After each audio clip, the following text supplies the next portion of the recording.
Chest ஃபுல்லா ஒரு heaviness, chest ஃபுல்லா ஒரு ஹெவியா வலிச்சுட்டே இருக்கிற மாதிரி இருக்கிறது, கேஸ் பிடிச்ச மாதிரி இருக்காங்க. அங்க நம்ம இசிஜி எடுத்து பார்த்துட்டோம், இசிஜில எல்லாம் எந்த அப்நார்மாலிட்டிஸும் இல்லை.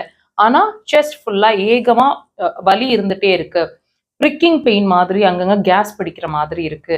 இந்த மாதிரி ஹெவினஸோ வலியோ அல்லது ப்ரிக்கிங் பெயினோ உங்களுக்கு இருந்துச்சு அப்படின்னு சொன்னா இந்த பாயிண்ட்டை வச்சு ட்ரீட் பண்ணிக்கலாம்.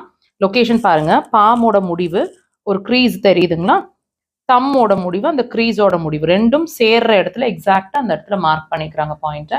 இந்த பாயிண்ட்டை நீங்க உடன் இன்ஸ்ட்ருமெண்ட்ஸ் இருந்துச்சுன்னா இப்படி உடலை நோக்கி இப்படிங்க, விரல்கள்னா இப்படி clockwise direction, deep pressures. இந்த ப்ரெஷரை கொடுக்கும்போது பிரீத் இன் பிரீத் அவுட் 3லேருந்து 5 முறை.